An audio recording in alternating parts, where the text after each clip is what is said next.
Hello everyone, कैसे हैं। Welcome to study बडी। उम्मीद करते हैं कि आप लोग पिछले का सारा वीडियो देख चुके होंगे। सारे एमसीक्यू को आप लोग बिल्कुल अच्छे से फॉलो कर रहे होंगे। बहुत सारे के एग्ज़ाम के डेट आ चुके हैं, तो अब आप लोग बहुत ज़्यादा कॉन्शियस होंगे अपनी पढ़ाई को लेकर के, और बहुत ज़्यादा मेहनत करने की अभी ज़रूरत है। अब आपके पास टाइम बिल्कुल नहीं बचा है। तो आगे का हम लोग ये चैप्टर जो है वो उसमें हम लोग 2 पार्ट को कवर कर देंगे, विजयनगर एम्पायर और इसके बाद जो ज़मींदारी एंड पीजेंट सिस्टम था। इन 2 पार्ट को हम लोग इसी चैप्टर में इसी वीडियो में कवर करने वाले हैं। तो ये वीडियो को आप लोग लास्ट तक देखना और सारे एमसीक्यू को बिल्कुल सॉल्व करने की कोशिश करना। जो नहीं आए उसको कॉपी पे लिखना और उसके सारे एमसीक्यू को एक एक बार सारे को चेक करना, ठीक है। तो क्वेश्चन नंबर फर्स्ट है, who discover the Hampi. Hampi को डिस्कवर किसने किया था? Colin Mackenzie, Thomas Hackey, Alexandra या पीटर। डिस्कवर हम्पी को करने वाले इन चारों में से कौन थे? तो ऑप्शन नंबर ए, कॉलिन। कॉलिन जो थे वो हम्पी को डिस्कवर करने वाले थे, ठीक है। तो इसका ऑप्शन कौन सा होगा? Option number A. Next option, who found the Vijayanagara empire. Vijayanagara empire को फाउंड करने वाले कौन थे? कौन थे जो विजयनगर एम्पायर को जिसने मतलब जिसके फर्स्ट, जिसको कहते हैं ना कि फर्स्ट पैर जिसने कदम रखा था, तो वो कौन थे? तो वो थे हरिहर या बुक्का, हर्षवर्धना, कृष्णदेवराय या देवाराय। ये इसमें से कौन थे? तो ये थे हरिहर और बुक्का। ये जो 2 थे, ये 2 ब्रदर्स थे। इन्होंने विजयनगर एम्पायर को बहुत ज़्यादा, इन्होंने ही सबसे पहले विजयनगर एम्पायर को फाउंड किया है। और ये पहले जो थे वो बहुत जगह पे इन्होंने काम भी किया था। ये मुग़ल के भी एडमिनिस्ट्रेशन बने थे, बट इन्होंने इनमें क्या किया था, ये बहुत ज़्यादा हर चीज़ से फेड अप हो गए थे। तो उन्होंने सोचा कि अब हम क्या करते हैं, अपने ही एक राज्य खोलते हैं, अपने ही आप को ही अपनी ही एक किंगडम बनाते हैं। तो ये 2 भाई थे जो सबसे पहले विजयनगर एम्पायर को फाउंड करते हैं, मतलब बनाते हैं, इसकी आगाज़ करते हैं, ठीक है। नेक्स्ट क्वेश्चन है, हु इज़ रायाज। रायाज कौन है? ठीक है। विजयनगर रूलर को कहा जाता है, मिलिट्री आर्मी को कहा जाता है, लोकल रूलर को कहा जाता है, या चोला रूलर्स को कहा जाता है? कौन है जिनको रायाज कहा जाता है? तो option number A, Vijayanagara. Vijayanagara के जो किंग थे उनको रायाज कहा जाता था, ठीक है। कृष्णदेवराया जिसको कहा जाता है, फिर आपका और भी जितने आए थे तो उनको राया कहा जाता था। Where is Brihadeeswara. बृहदेश्वरा कहाँ है? Option A, option B, option C, option D. Thanjavur, Vellore, Vijayawada, Kochi, कहाँ है? तो इसका ऑप्शन नंबर ए होगा, तांजापुर। ये जो है आपका विजयवाड़ा बहुत फेमस टेम्पल है जो कि तांजापुर में बना है, ठीक है। नेक्स्ट क्वेश्चन है, Vijayanagara market famous for. Vijayanagara market जो था उस टाइम का, वो किस चीज़ के लिए फेमस था? टेक्सटाइल, स्लेव्स, क्लॉथ या फ्रूट। टेक्सटाइल का वहाँ पे बहुत अच्छा था, या वहाँ पे स्लेव्स बहुत अच्छे मिलते थे, मतलब कि हर तरीके के आपको स्लेव्स मिलते थे, या स्लेव्स को बेचा जाता था, या फिर क्लॉथ्स बहुत अच्छे थे, डिफरेंट टाइप्स के क्लॉथ्स थे, या फ्रूट्स। तो विजयनगर मार्केट जो फेमस था वो अपने टेक्सटाइल के लिए फेमस था, ठीक है। बहुत ज़्यादा वहाँ इंपोर्ट एक्सपोर्ट बहुत ज़्यादा टेक्सटाइल का होता था। नेक्स्ट ऑप्शन है, the first dynasty in Vijayanagar empire is. सबसे पहली डायनेस्टी विजयनगर एम्पायर में कौन सी थी? तलुवा, संगम या अराविदु। कौन सी थी? संगम डायनेस्टी। सबसे फर्स्ट डायनेस्टी जो कौन थी, वो संगम डायनेस्टी थी। Vijayanagara empire formed in. Vijayanagar empire कब आया था, ठीक है ना, कब इसकी स्टार्टिंग आगाज़ हुई थी? ए, बी, सी या डी। तो इसका आंसर होगा ऑप्शन नंबर ए, 1336 में विजयनगर एम्पायर की आगाज़ शुरू हुई थी, ठीक है। रिचर दोआब बिटवीन। रिचर दोआब किसके बीच में आता है, ठीक है? कृष्णा तुंगभद्रा, कृष्णा गोदावरी, गंगा कावेरी या रिवर सतलज। दोआब किसको बोलते हैं? देखो लेट्स एग्जाम्पल कि ये इंडिया का मैप है, ठीक है।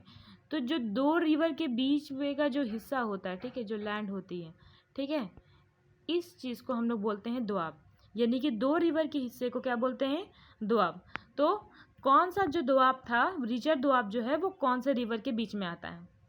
कृष्णा तुंगभद्रा, कृष्णा गोदावरी, गंगा कावेरी या river Sutlej. Option A, Krishna Tungabhadra. Krishnadeva belongs to which dynasty? Krishnadeva जो थे वो कौन सी डायनेस्टी से बिलोंग करते थे? तुलुवा, संगम, अराविदु या इनमें से कोई भी नहीं? तो कृष्णदेवा जो थे वो तुलुवा डायनेस्टी से बिलोंग करते थे। ये कृष्णदेवा जो किंग थे ये बहुत one of the most famous king थे।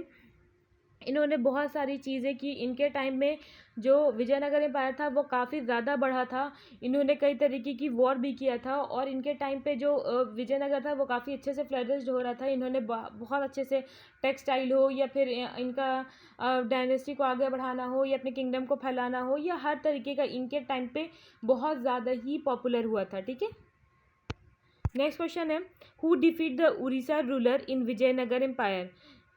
उड़ीसा के रूलर को किसने विजयनगर एम्पायर में हराया था? कृष्णदेवराय, बुक्का, हरिहर या अचात्य देवराय? कौन थे? तो इसका होगा ऑप्शन नंबर ए, कृष्णदेवा थे जो कि उड़ीसा के रूलर को इन्होंने हराया था और उसके बाद वहाँ तक का इन्होंने किंगडम अपने हाथ में रख लिया था। अब नायकास कौन है? Who is नायकास? नायकास किसको बोलते हैं? ए, बी, सी या D? Military commander, ruler, common people, subordinate? तो नायकास जो विजयनगर एम्पायर में थे उनको बोला जाता था, मिलिट्री कमांडर जो थे उनको नायकास बोला जाता था।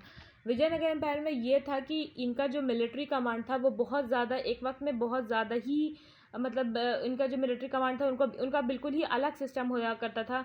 उनको लैंड ग्रांट किया जाता था और उनको बहुत ज़्यादा ट्रीट किया जाता था। एक उनका अलग पावर रहता था, ठीक है, मिलिट्री कमांडर का।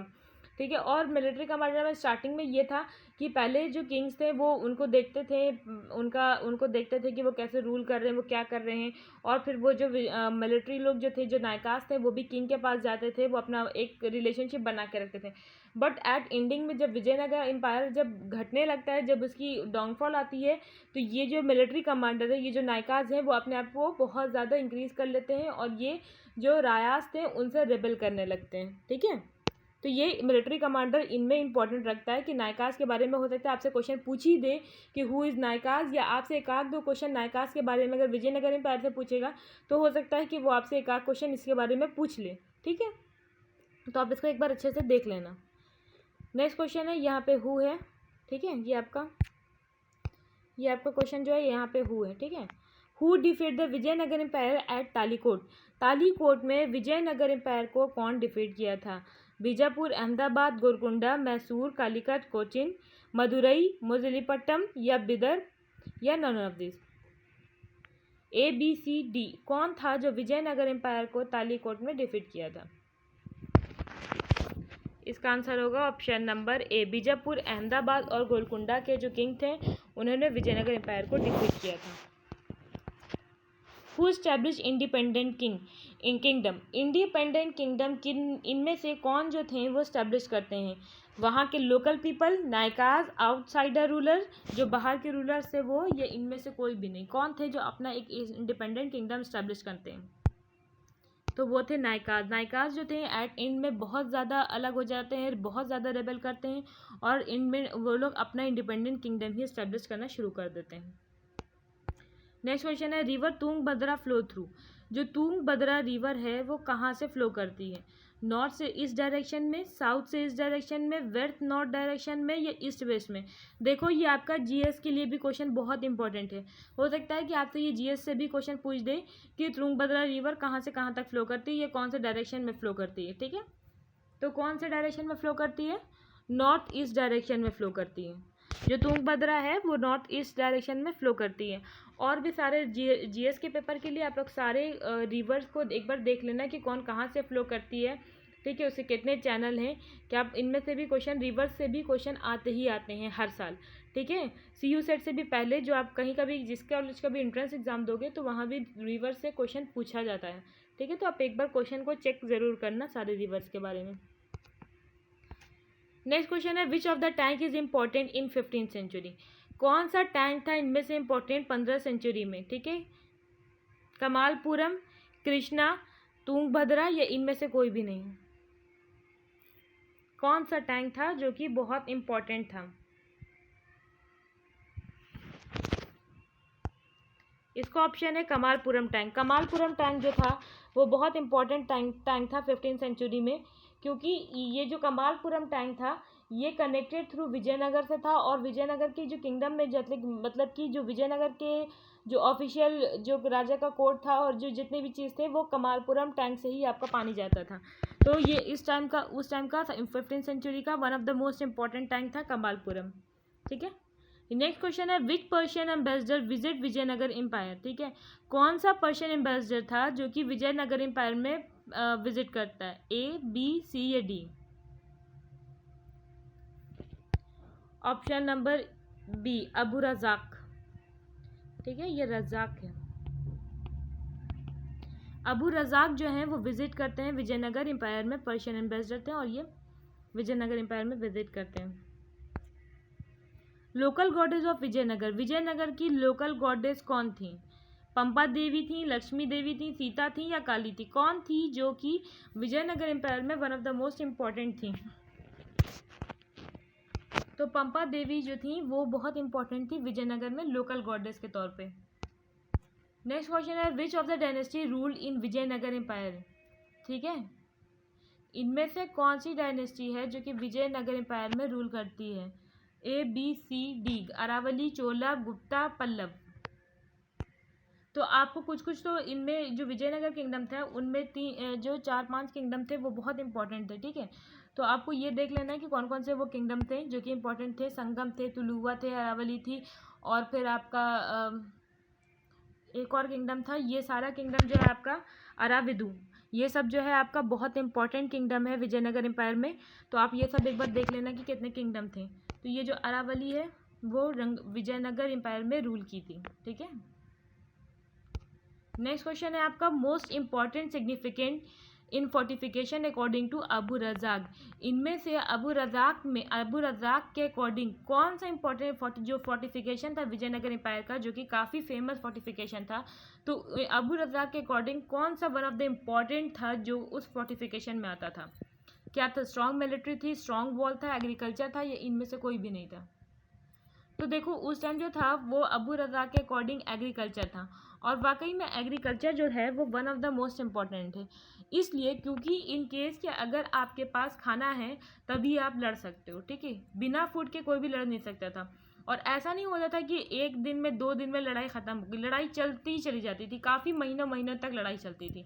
ठीक है, तो इसमें क्या होता था कि अगर आपके पास एग्रीकल्चर है तो आपके लैंड को कोई नुकसान, एग्रीकल्चर अगर आपके फोर्टिफिकेशन के अंदर आता है तो आपके लैंड को कोई नुकसान नहीं पहुंचाएगा। ठीक है, नेक्स्ट ये कि आपके लैंड से कोई अब दूसरी जगह फूड नहीं लेके जा सकता है। अगर 2 लोग में लड़ाई हो रही हो और आपका लैंड आपके घर के अंदर है, तो अब जाहिर सी बात है कि अगर आपके सामने वाले से लड़ाई होती है, आप अपने सामने वाले को तो अपना खाना नहीं दोगे कि लो खाओ, खा के एनर्जी करके लड़ो। तो जब अगर आपका बाउंड्री के अंदर रहेगा तो वो जाहिर सी बात है कि कुछ ले नहीं पाएगा। और वो क्या होगा कि उसको उस टाइम ऐसा भी नहीं था कि फ़ौरन से खाना आ रहा है, खाना जा रहा है। तो उस टाइम ये भी एक कारण था कि आपकी जो सामने वाले की जो मिलिट्री है वो थोड़ी सी डाउन पड़ जाएगी, क्योंकि जब उसे खाना नहीं मिलेगा, फूड की शॉर्टेज होने लगेगी, तो जाहिर सी बात है कि कोई लड़ नहीं पाएगा। ठीक है, तो उनके according one of the most important agriculture था। ठीक, नेक्स्ट क्वेश्चन है another name of Vijayanagar was. Vijayanagar का दूसरा नाम क्या था? हम्पी, कोची, मदुरई, या इनमें से कोई भी नहीं? Option A Hampi. अब विजयनगर का नेक्स्ट नाम क्या था? हम्पी। अब नेक्स्ट है हु राइट आईने अकबरी। आईने अकबरी को लिखने वाले कौन थे? टोडरमल, खाने खाना, अबू फजल या बिरबल? अबू फजल जो थे वो आईने अकबरी को लिखने वाले थे। तो ये तीनों कौन थे? आप मुझे कमेंट करके बताना कि ये तीनों टोडरमल, खाने खाना और बिरबल, ये तीनों कौन थे। नेक्स्ट ऑप्शन है ये आपका एक पूरा पैराग्राफ है, ये छोटा सा, इसको आप पढ़िए और देखिए इसका क्या क्वेश्चन है। The term which Indo Persian source of the Mughal period most frequently use to donate the peasant was raiyat, popular राया और मुजरिन, who also encountered the terms किसान और आसामी. Source of the 7th century refers to two kind of peasant, खुदा खश्त and पाही खश्त. ठीक है, ये एक आपका एक इम्पॉर्टेंट सा लाइन दी हुई है कि इंडो पर्शियन सोर्स के अकॉर्डिंग मुगल पीरियड में एक बहुत फ्रिक्वेंटली एक यूज़ होता था पीजेंट के लिए, जो कि पीजेंट को डोनेट किया जाता था. ठीक है, जो कि जो किसान और आसामी, ठीक है ना, किसान और असामी को डोनेट किया गया था। लेकिन 17वीं सेंचुरी में दो काइंड के और पीजेंट्स आते हैं जिसको कहा गया था खुदा खश्त और पाही खश्त। ये दो आपका बहुत ज़्यादा इंट्रोड्यूस हुआ था 17वीं सेंचुरी में, ठीक है। तो ये आपको बता रहा है, पहले तो आपको ये बताया है कि पीजेंट को डोनेट किया गया था जिसको कहा जाता था किसान और असामी। उसके बाद 17वीं सेंचुरी को इसको दो काइंड में बांटा गया था जिसका नाम था खुदा खश्त और पाही खश्त, ठीक है। ये आपको लाइन बताइए। अब नेक्स्ट क्वेश्चन पे देखें, what is the meaning of रैयत अकॉर्डिंग टू दिस लाइन, ठीक है। रैयत इसका क्या मीनिंग होगा, तो देखो यहाँ पे दिया हुआ है, ठीक है। इंडो पर्शियन सोर्स के अकॉर्डिंग मुगल पीरियड में famous peasant was donate to रैयत और मुजरिन। तो क्या बोला जाता है रैयत, किसको बोला जाता है? ऑप्शन में देखो, सुल्तान को, जमींदार को, मिलिट्री आर्मी को या पीजेंट को, किसको बोला जाता है? ऑप्शन बी रैयत, sorry option B peasant. Peasant को वहाँ जो है वो रैयत बोला जाता है, ठीक है। नेक्स्ट ऑप्शन है, क्वेश्चन है name the two kind of peasant, ठीक है। ये काइंड ऑफ पीजेंट, तो इनमें से बताइए दो काइंड ऑफ पीजेंट, पीजेंट के दो काइंड कौन से थे? तो ये देखो पैराग्राफ देखो, पीजेंट के दो काइंड कौन से थे? पीजेंट के दो काइंड कौन से थे? एक था खुदा खश्त और एक था पाही खश्त। तो ये जो दो थे ये दो पीजेंट के काइंड्स थे, ठीक है। तो इसको देखो यहाँ पे टू काइंड ऑफ पीजेंट्स में लिखा हुआ है, तो क्या होगा? मुजरीन, फ्री टेनेंट या खुदा खश्त या पाही खश्त, क्या होना चाहिए? आंसर नंबर सी, खुदा खश्त एंड पाही खश्त। ये दो टाइप के काइंड ऑफ पीजेंट्स थे जो कि मुगल पीरियड में 17वीं सेंचुरी में इनका फ्रिक्वेंटली यूज हुआ था, ठीक है। खुदा खश्त का और पाही खश्त का दो चीज़ का 17वीं सेंचुरी में बहुत फ्रिक्वेंटली यूज़ किया गया था। इसके आगे आपसे क्वेश्चन पूछा जाएगा कि क्यों इसको कहा जाता है, बट अभी आप मुझे ये कमेंट करके बताएं कि इन दोनों का क्या मतलब होता था, खुदा खश्त और पाही खश्त का मतलब क्या होता है। आप मुझे कमेंट करके फ़ौरन से बताओ ये आंसर। नेक्स्ट क्वेश्चन देखो, under the Mughal producer minimum crop के, मुगल पीरियड में प्रोड्यूसर यानी कि जो प्रोड्यूस करने वाले थे वो मिनिमम कितने क्रॉप को प्रोड्यूस करते थे? 2, 3, 5 या 4? कितने क्रॉप्स को प्रोड्यूस करते थे? तो एक टाइम पे वो 2 क्रॉप्स को प्रोड्यूस करते थे, ठीक है। नेक्स्ट क्वेश्चन है, द जमींदार हैड ह्यूज लैंड। जो जमींदार थे उनके पास जो बड़े लैंड थे, ह्यूज लैंड थे, उसको क्या बोलते हैं? जमींदार बोलते हैं, मलकियत बोलते हैं, बादशाह बोलते हैं या इनमें से कुछ भी नहीं बोलते हैं? तो उनको मलकियत बोलते थे, ठीक है। अभी भी ये वर्ड बहुत फ्रिक्वेंटली यूज़ होता है कि मैं तुम्हारी मलकियत नहीं हूँ या फिर वो तुम्हारी मलकियत नहीं है, ये सामान तुम्हारी मलकियत नहीं है। बहुत फ्रिक्वेंटली अभी भी आप देखोगे कि बहुत फ्रिक्वेंटली यूज़ होता है मलकियत। तो मलकियत का मतलब क्या होता है कि इस पर तुम्हारा अधिकार है, ठीक है। तो ज़मींदार, जो बड़े बड़े ज़मींदार जिसकी ज़मीन होती थी उसको हम लोग मलकियत बोलते थे कि ये इनकी मलकियत में आता है, ठीक है। What do you understand by the खुदा खश्त? खुदा खश्त से आप क्या समझते हैं? किसको बोलते हैं? नॉन रेसिडेंट कल्टीवेटर को, हेड विलेज को, ज़मींदार को या पीजेंट जो कि रेसिडेंट विलेज में मतलब कि जो रह करके वहीं पे उसी नगर में रह करके काम करते थे उनको किसको बोलते हैं? आपका खुदा खश्त। तो इसका आंसर होगा option number D, peasant who were resident of the village. जो विलेज के रेसिडेंट थे उनको बोलते हैं खुदा खश्त। नेक्स्ट ऑप्शन है, हु बैंडेड द तंबाकू। तंबाकू को बैन करने वाले कौन थे? इनमें से कौन से किंग थे जो कि तंबाकू को बैन किए थे? तो option number C, Aurangzeb. Aurangzeb के टाइम में तंबाकू बहुत ज़्यादा हो गया था, लोग हर वक्त नशे में रहते थे, तो औरंगज़ेब को क्या करना पड़ा था? तंबाकू को बंद करना पड़ा था, बिल्कुल बैंड, ठीक है। Bengal famous for which crop in Mughal period. कौन से क्रॉप के लिए बंगाल जो था वो फेमस था? शुगर के लिए, पल्स के लिए, राइस के लिए या कॉटन के लिए? तो उस टाइम जो बंगाल था वो फेमस था शुगर के लिए। शुगर के लिए जो बंगाल था वो बहुत फेमस उस टाइम मुगल के पीरियड में हुआ करता था। मंडाल्स, मंडाल्स कौन है? जमींदार, पीजेंट्स, विलेज हेडमैन या नन ऑफ दिस? इनमें से किसको मंडाल्स कहा जाता है? तो जब वहाँ के विलेज हेडमैन थे उनको कहा जाता है mandals. Next question, the perfect crop is. Perfect crops को क्या बोलते हैं? मुजरीन, मंडाल्स या जिनसे कामिल या इनमें से कोई भी नहीं? ऑप्शन नंबर सी, जिनसे कामिल बोलते हैं, ठीक है। Question number 152, dash was the administrative sub division of Mughal provinces.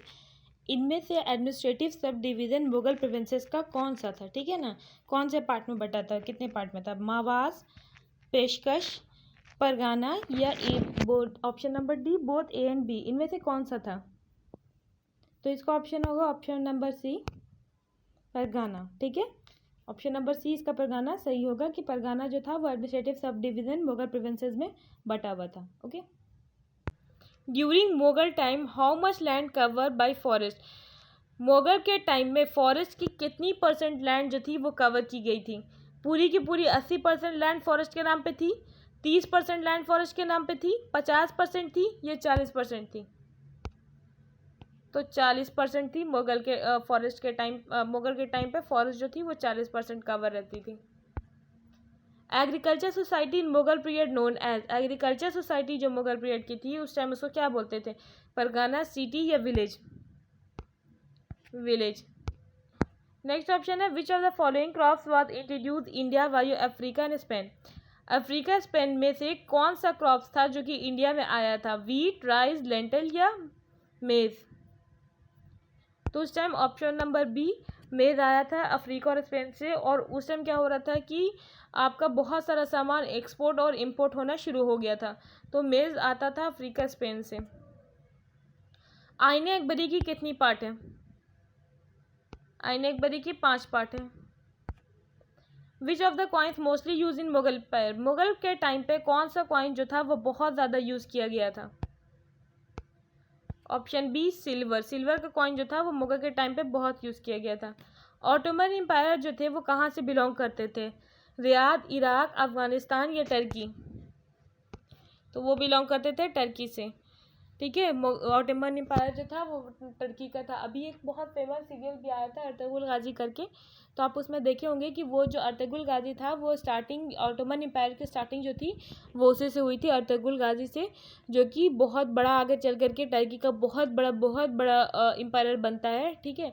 और उसने बहुत सारे डेवलपमेंट भी किया था, ठीक है। और उसके टाइम पे इस्लाम का बहुत ज़्यादा जो रिलीजन था वो भी काफ़ी ज़्यादा फैला था। नेक्स्ट क्वेश्चन है vegetables like potato, tomato, chili reach from which world. कौन से वर्ल्ड से वेजिटेबल, पोटैटो, टमाटो ये सारी चीज़ें आई थी। Option a new world. New world से था उस टाइम वेजिटेबल, पोटैटो सारी चीज़ें आई थी। 18वीं सेंचुरी में वुमेन वर नोन एज, ठीक है। 18वीं सेंचुरी में वुमेन वर नोन एज कहाँ क्या बोला जाता था, उड़ीसा, बंगाल या बिहार। बी बंगाल। तो ये सारे क्वेश्चन को हम लोग यहीं पे एंड करते हैं। इनमें से दो चैप्टर आपका आज पूरी तरीके से कंप्लीट हो चुका है। आप इस सारे चैप्टर को, सारे क्वेश्चन को, सारी वीडियो को फिर से देखना। इसके साथ बहुत सारे पार्ट आ चुके हैं, सारे पार्ट को देखो अच्छे से, वापस से सारे क्वेश्चन को सॉल्व करो और देखो तुमसे कितना अटेम्प्ट हो पा रहा है। और ये सारे क्वेश्चन बहुत इंपॉर्टेंट है। बहुत सारे क्वेश्चन पिछले साल भी CU सेट में आए थे इससे रिलेटेड, और इस साल भी आएंगे ही आएंगे। तो इन सारे क्वेश्चंस को तुम देखो अच्छे से, और चैनल को लाइक, सब्सक्राइब और शेयर ज़रूर करना। बाय।